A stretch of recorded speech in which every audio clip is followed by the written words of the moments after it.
e vamos falar sobre o pessimismo. Cafezinho?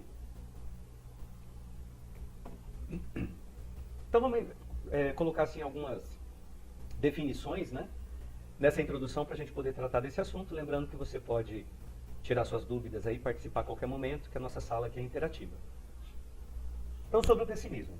O pessimismo ele é um complexo predominante em nossa sociedade, do qual devemos nos libertar. Uma atitude pessimista, fatalista e derrotista é claramente contrária à atitude de fé e confiança que caracteriza os que vivem no reino de Deus. Então, se a gente for buscar no dicionário, né, na língua portuguesa, o que é pessimismo? É uma propensão a ver as coisas no seu aspecto mais desfavorável. Uma atitude pessoal com respeito à vida que considera que o mal está sobre o bem inevitavelmente. Então, duas características fundamentais para entender o pessimismo. A primeira é característica de alguém que não tem fé, que não exerce a fé de que as coisas vão dar certo, de que Deus está no controle, né? E sem fé é impossível agradar a Deus, ou seja, essa pessoa ela não está alinhada com a vontade de Deus, nem com aquilo que Deus quer fazer. Já na língua portuguesa, fala a respeito da atitude, da ação ou da inclinação, sempre para a pior possibilidade. A pessoa tem 10 possibilidades diante dela, 10 caminhos a seguir, mas ela olha e ela fala assim, não, qualquer um dos 10 que eu for vai dar errado, ou ela poderia se apegar a boas coisas, mas a última, lá que ela tinha que descartar, que é uma coisa negativa, ela vai e se apega justamente àquela, porque ela não entende, não crê que possa dar certo. Ou aí a gente vai ver que existem alguns tipos de pessimistas, né? Então vamos para frente aqui para a gente pegar o enredo aqui do slide. Manifestação do pessimismo. Manifesta-se de muitas maneiras. Um desengano da vida, queixas de tudo, desconfiança de todos, lástima por si mesmo, suspeita de uma confabulação mal intencionada de trás de cada coisa. Então isso aqui é coisa para você e eu avaliarmos nessa noite, se alguma dessas características que estão sendo citadas aí, e que vão aparecer ainda, de repente você olhando para a sua conduta, sua maneira de viver, talvez se você encontrar alguma coisa, precisa haver uma libertação nessa área. É uma propensão a crer nas mentiras de Satanás, ao invés de crer na verdade de Deus. Por exemplo, crer que o bem durará pouco, crer que possui má sorte, etc. Tem pessoas que não é uma questão de não ter fé, porque fé todo mundo tem.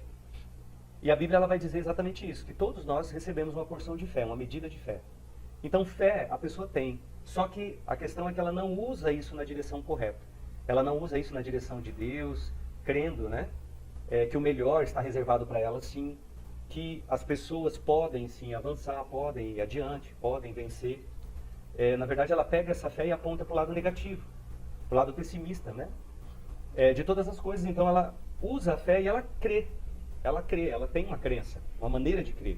Só que ela começa a crer em coisas ruins. Então ela começa a acreditar que o bem não vai acontecer para ela, que coisa boa não vai acontecer.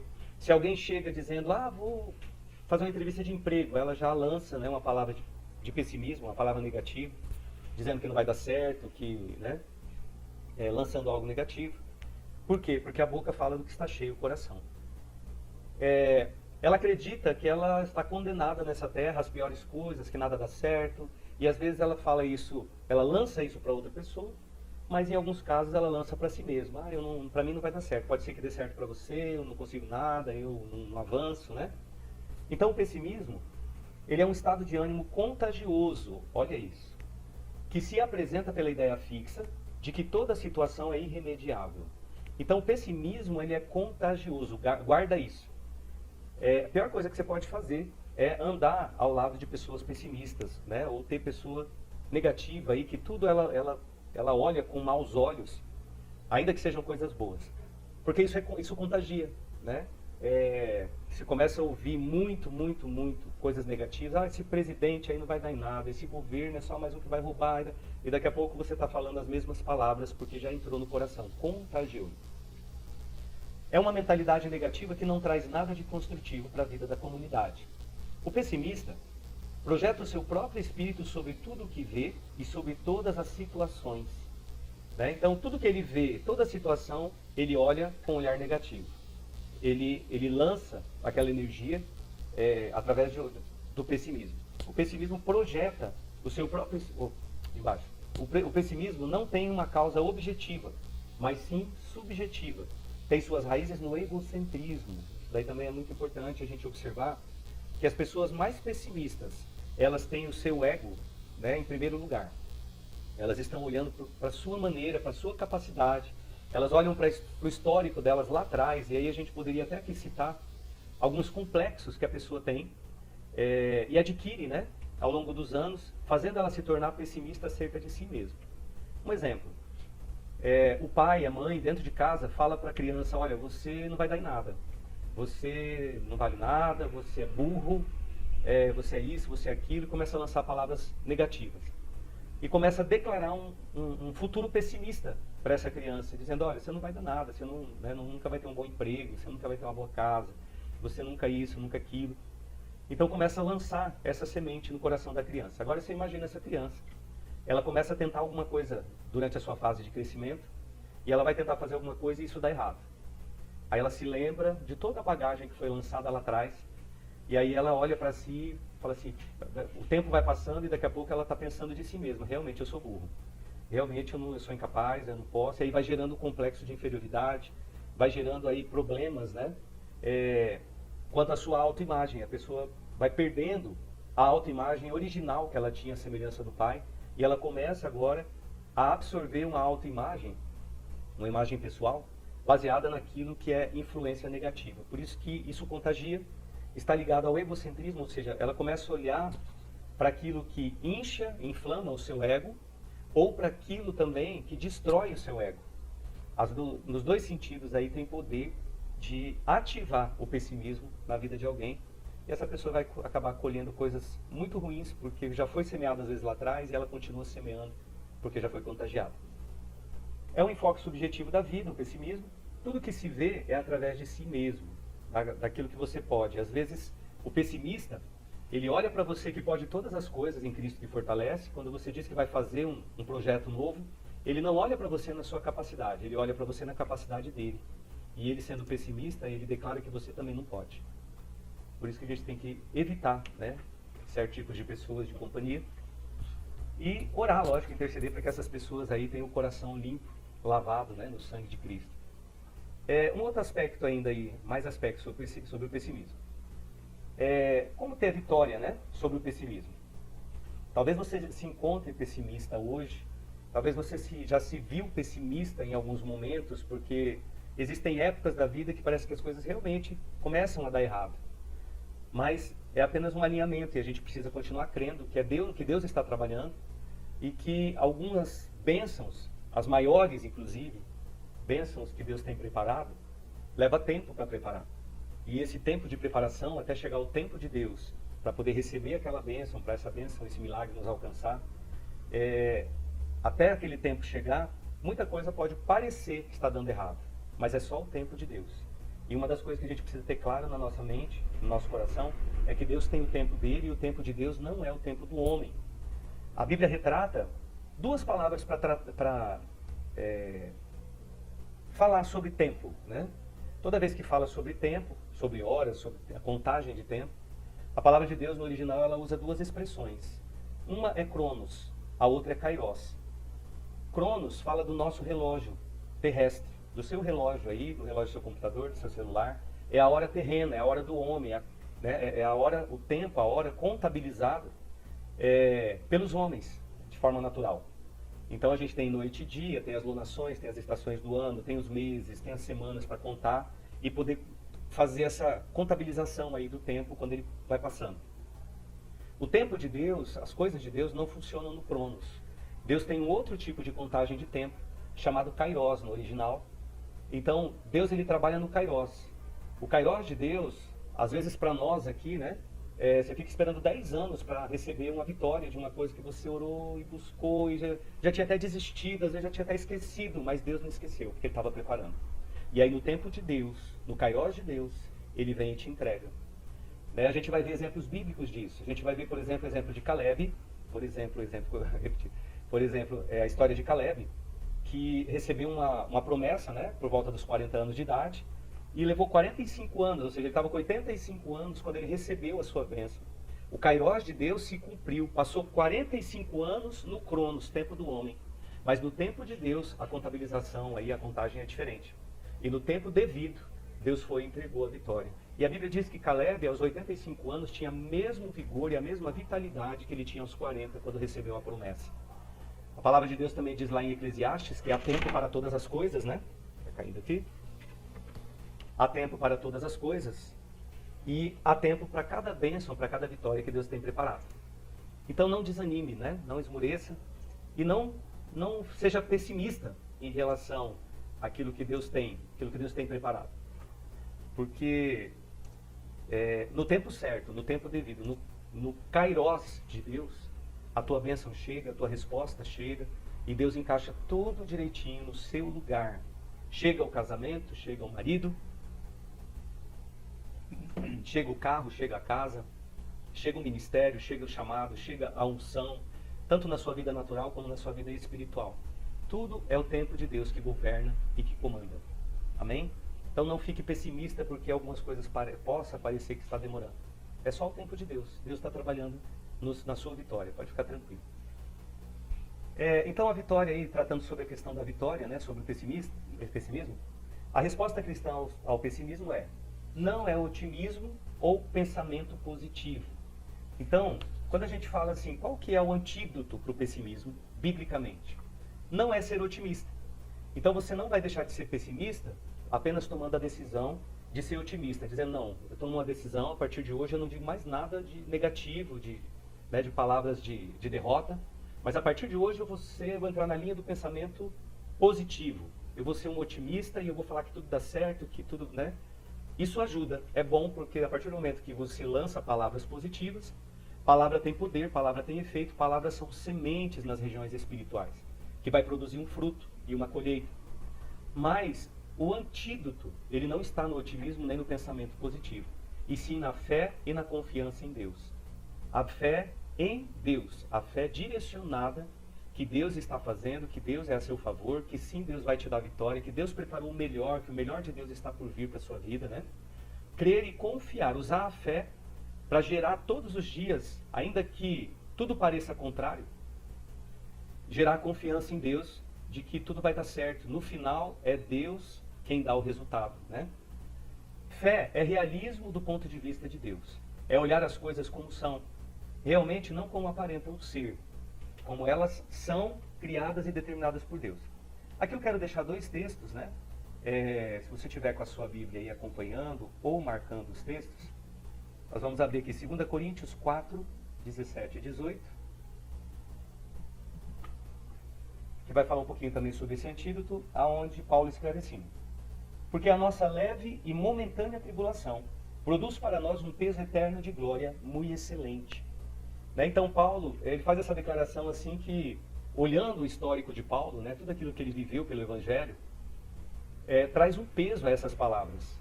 Porque Paulo foi aquele apóstolo que viajou em muitas nações, apanhou em todas elas, foi preso em várias, foi expulso, foi rejeitado, né, pelos seus inclusive, porque Paulo era fariseu e os fariseus o rejeitaram, foi expulso do Sinédrio e tantas outras coisas que a gente vê, né, naufragou, foi picado por serpente, tantas coisas terríveis, assim, naturalmente falando, que aconteceram com ele por causa do Evangelho. E Paulo faz essa declaração: olha, gente, tudo que me aconteceu, eu vejo apenas como leve e momentânea tribulação. Isso que você está passando, você já passou, coisas que nós vamos passar ainda. Jesus, ele deixou claro que a nossa vida com ele nessa terra não seria um mar de rosas, né? Mas Jesus, ele deixou bem claro: nesse mundo tereis aflições. Eu gosto da tradução que diz: nesse mundo vocês vão passar por tribulação.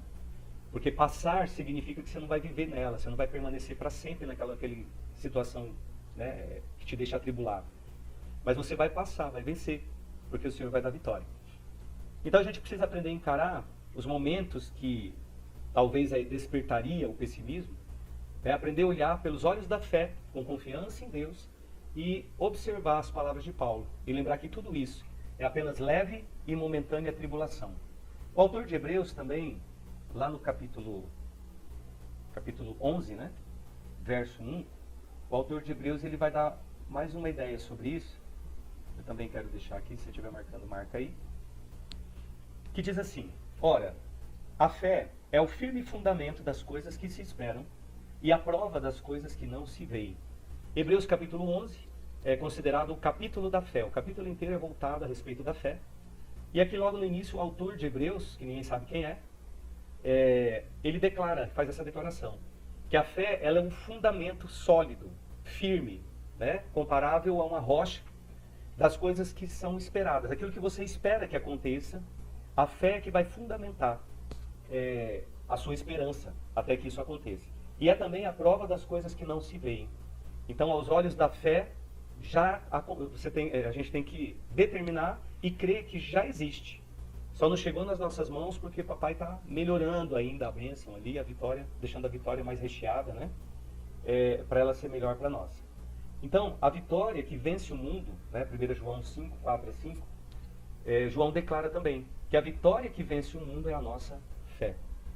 Então, o antídoto aí para solucionar a questão do pessimismo, ele como a gente acabou de colocar, não está ligado, né, ao otimismo, ao pensamento positivo, mas sim ao exercício da fé.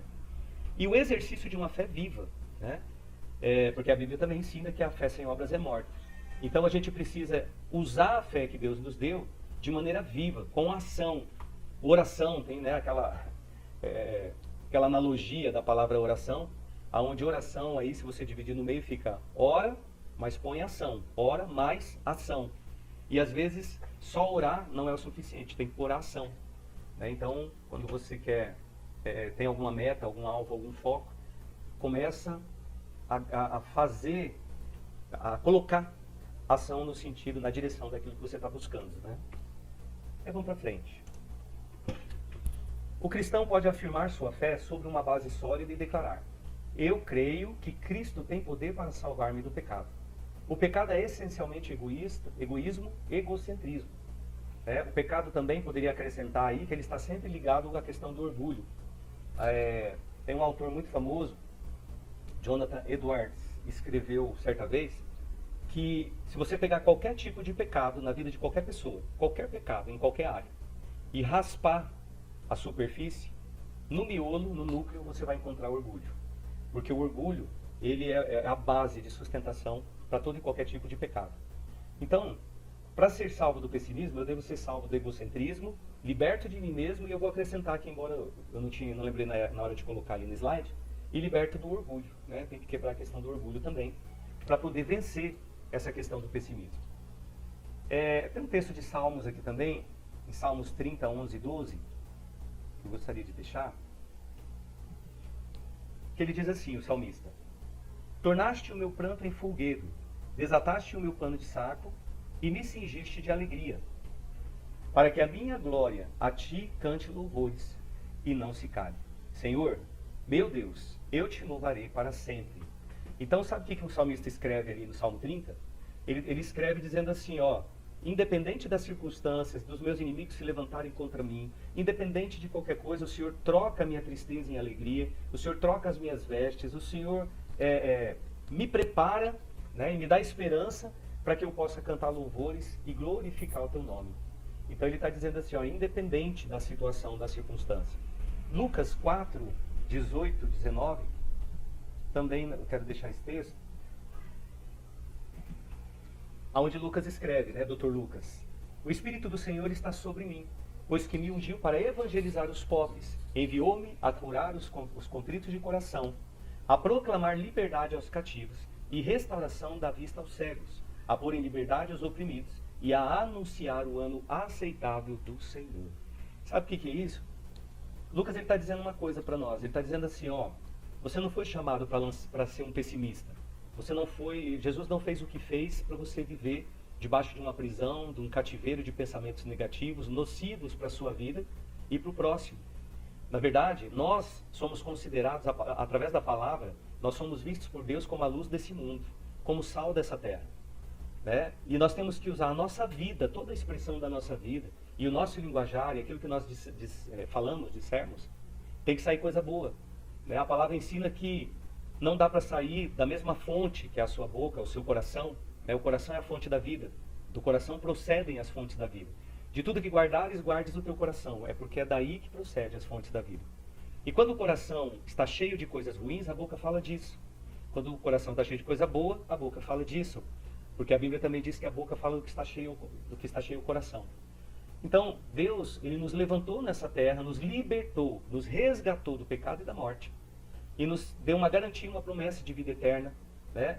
Para que a gente possa estender o reino, o seu reino, essa garantia de vida eterna, de salvação, de libertação, para os outros que estão presos e cativos.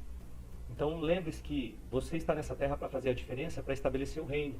Você é um embaixador, uma embaixadora de Cristo nessa terra. É assim que a palavra retrata acerca de nós. Nós somos embaixadores de Cristo nessa terra, representantes legais, com autoridade e de direito nessa terra, para estabelecer o reino de Deus através da palavra que nós liberamos, das nossas ações e atitudes. Então não fica bem ao homem de Deus, à mulher de Deus, né, ter uma atitude ou fazer declarações de pessimismo. A palavra também ensina que nós devemos dar graças em todas as coisas, né? Em tudo dai graças. No pouco, no muito, no bom ou no ruim. Se está tudo caminhando bem, nada está te faltando, Deus já te supriu em tudo, está tudo encaixadinho na sua vida em todas as áreas, dá graças a Deus. Tudo vai mal, está faltando dinheiro, está faltando as coisas, nada dá certo, desemprego, dá graças a Deus. Em tudo dai graças. Amém?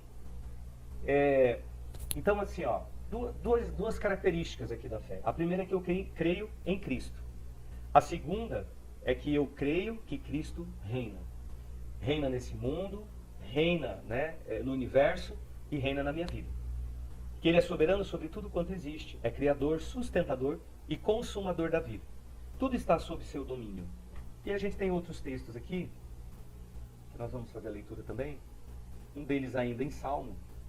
Se você estiver marcando, marca aí. Salmo 97, 1. Vocês estão quietinhos? Está dando para entender, para acompanhar? Sim, amém. Sim, amém. Glória a Deus.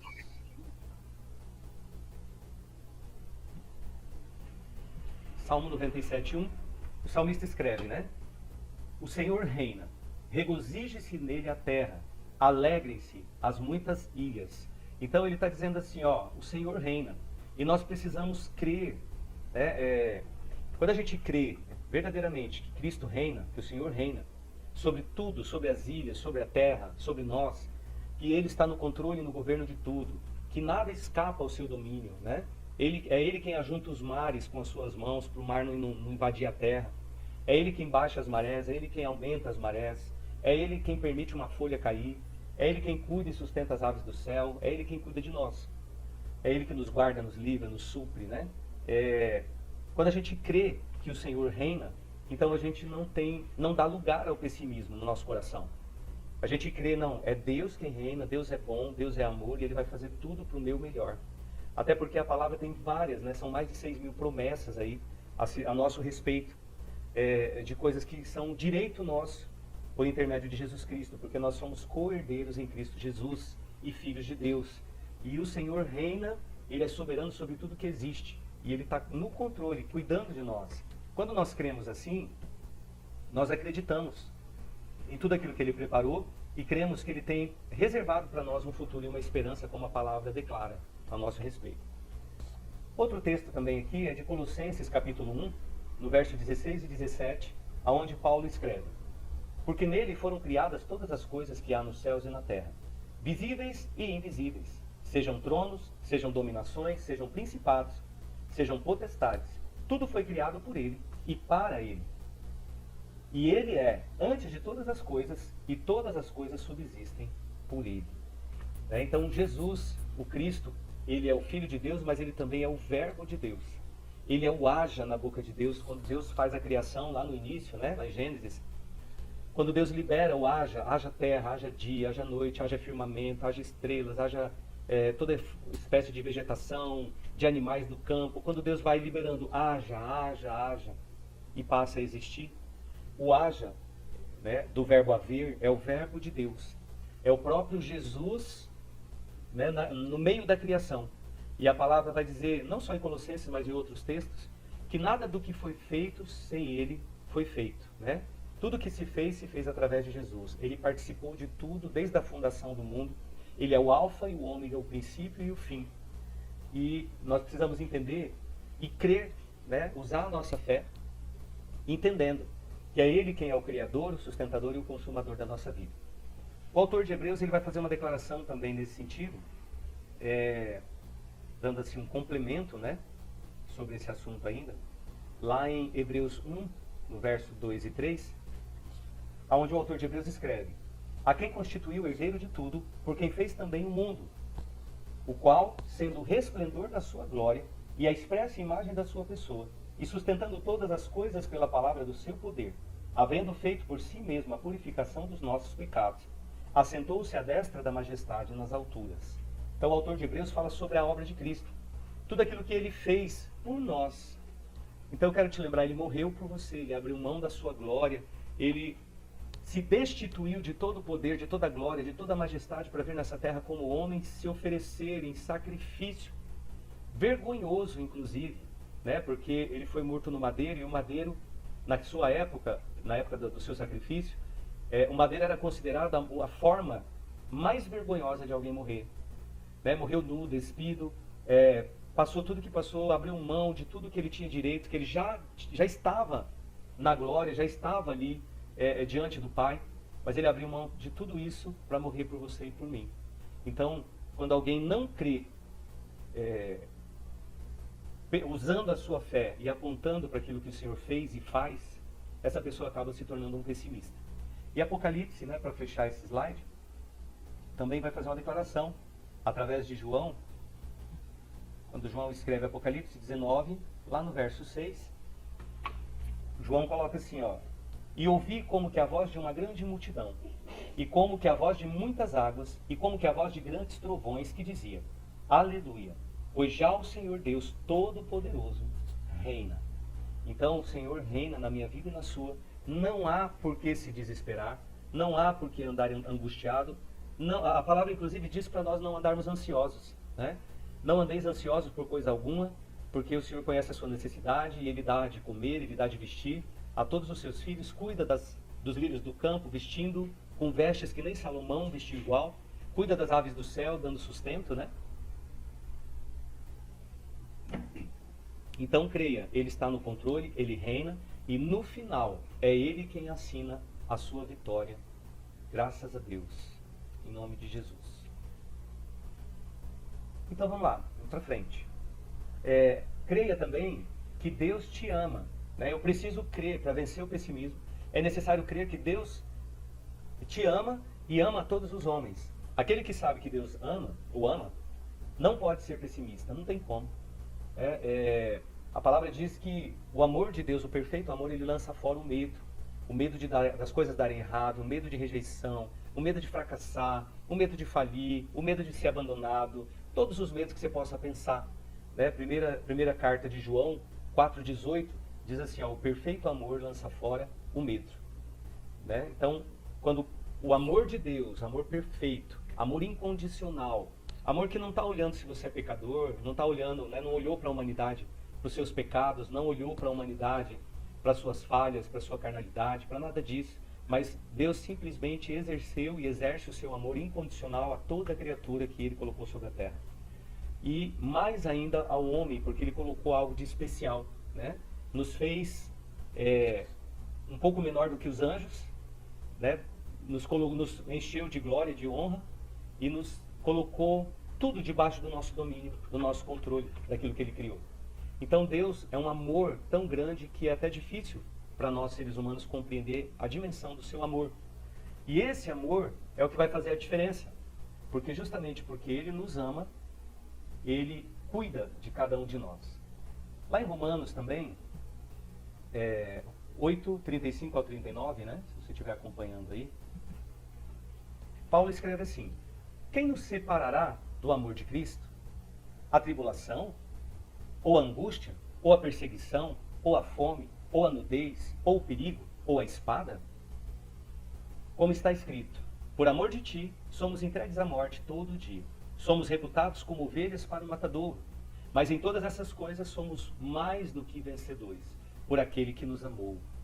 Porque estou certo de que nem a morte, nem a vida, nem os anjos, nem principados, nem as potestades, nem o presente, nem o porvir, nem a altura, nem a profundidade, nem alguma outra criatura, e eu quero incluir aqui nem o pessimismo, nos poderá separar do amor de Deus, que está em Cristo Jesus, o nosso Senhor. Aleluia. Então, graças a Deus que cuida de nós, e nada pode nos separar do seu grande e imenso amor, né? Manifestado através de Jesus. 1 João 4,18, não vou abrir porque eu já citei, né? Perfeito amor lança fora o medo, que fala também sobre essa ação do amor perfeito, que é a presença de Deus em nós. É necessário também crer no poder da ressurreição de Cristo e no seu triunfo definitivo. Crer que Jesus ressuscitou dos mortos. Porque se nós não crermos na ressurreição, irmãos, nada mais do que está na palavra de Deus vai fazer sentido. Porque tudo se resume na promessa da ressurreição, né? A promessa, a marca da promessa, os marcados para aquela promessa se cumprir no dia da vinda do Senhor, em que seremos ressuscitados com Ele. Ele que foi a primícia dentre os mortos, que ressuscitou primeiro, vai nos resgatar da morte para a vida eterna, e nós vamos sair desse corpo corruptível para uma incorruptibilidade, né? Falei hoje de incorruptibilidade dentro do assunto do tabernáculo, no módulo 1, e é essa incorruptibilidade, num corpo glorificado, que o Senhor tem preparado para nós reinarmos com Ele eternamente. João, lá em Apocalipse, capítulo 1, versos 17 e 18, escreve: E eu, quando ouvi, caí a seus pés como morto, e ele pôs sobre mim a sua destra, dizendo-me: Não temas, eu sou o primeiro e o último. Pensa que visão de João diante do Cristo. E o que vivo e fui morto, mas eis aqui, estou vivo para todo sempre. Amém. E tenho as chaves da morte e do Hades. Aleluia.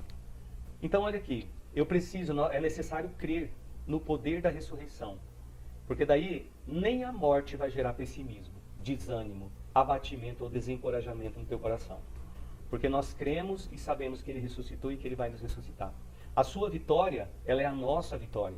Nós não somos vitoriosos por nós mesmos, nem pela força do nosso braço. Não é porque você trabalhou e ganhou muito dinheiro e conseguiu conquistar muitas coisas que você é vitorioso, não. Isso não é isso que nos faz vitoriosos.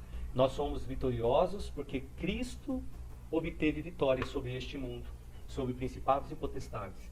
Nós somos vitoriosos porque a palavra de Deus declara sobre a nosso respeito que nós somos mais do que vitoriosos, inclusive, que eu li agora há pouco. Nós somos mais do que vencedores em Cristo Jesus, aquele que nos amou. Então olha que tremendo, irmãos. Não tem motivo, não tem razão de viver em pessimismo, né?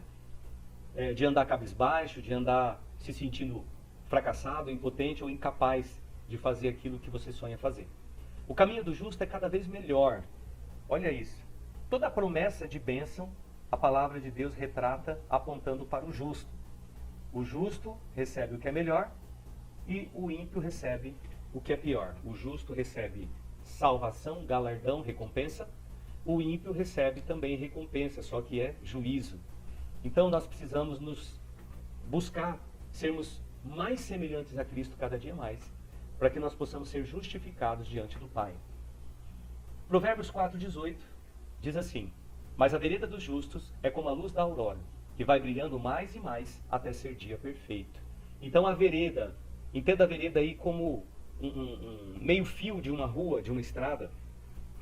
O meio-fio é aquilo que vai determinar, vai delimitar o espaço que você tem para percorrer sempre em frente, né? E a vereda do justo, ela é como a aurora, que vai brilhando mais e mais até ser dia perfeito. Então o justo, ele entra no caminho que é Jesus, em linha reta, segue em direção ao alvo, que é o prêmio da soberana vocação em Cristo Jesus, que é habitar e reinar com Ele, que é estar com Deus, que é estar, né, na presença dEle, no seu reino, junto com Ele, até que seja dia perfeito, até que o sol da justiça brilhe sobre as nossas vidas, diante dos nossos olhos. É necessário crer também no que Paulo coloca aqui, dois textos, tá? De Filipenses, para encerrar esse slide. A gente tem alguns minutos ainda. Filipenses, Paulo escreve lá no capítulo 1, verso de número 6, ele diz assim: Tendo por certo isso mesmo, que aquele que em vós começou a boa obra, a aperfeiçoará até o dia de Jesus Cristo. Então é preciso crer que aquele que começou a boa obra, ele vai completar a boa obra. E lá no capítulo 4, verso 13, Paulo também escreve: Posso todas as coisas em Cristo que me fortalece. Posso todas as coisas em Cristo que me fortalece. Não tem nada mais positivo, mais otimista que isso. Mas não é otimismo e nem positivismo. É fé.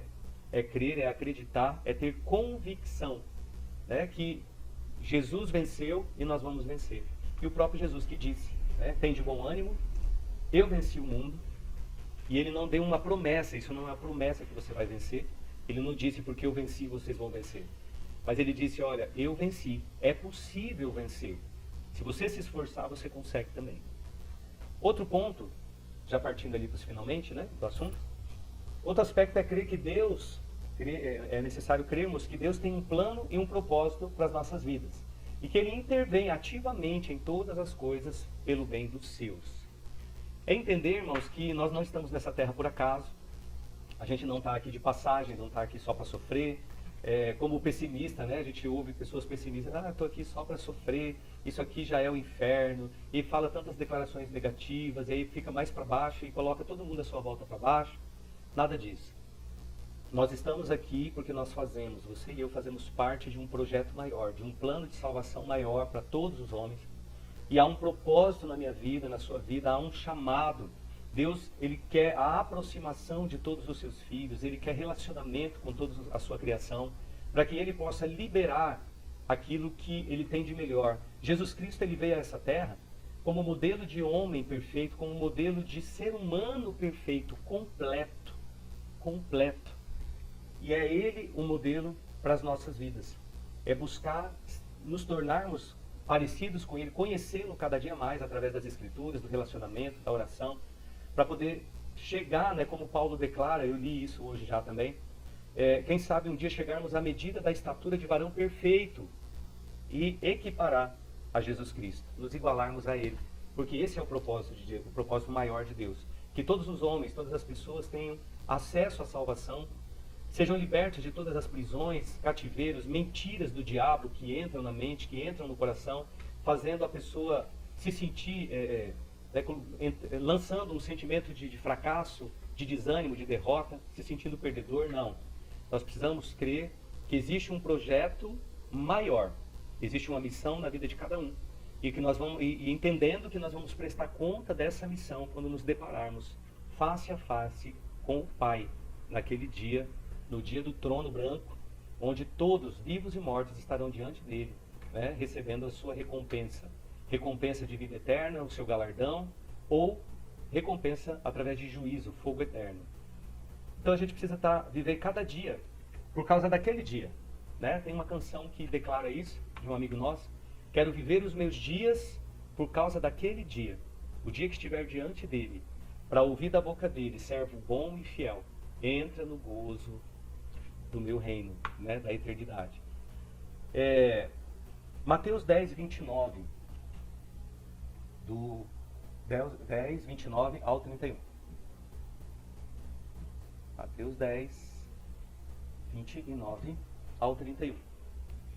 Mateus escreveu: não se vendem 2 passarinhos por um asse, e nenhum deles cairá em terra sem a vontade de vosso Pai. E até mesmo os cabelos da vossa cabeça estão todos contados. Não temais, pois mais valei vós do que muitos passarinhos. Então você tem um valor, nós temos um valor, nós somos a menina dos olhos de Deus. Nós temos valor especial. A palavra diz que o teu nome, o meu nome estão escritos na palma da mão dele.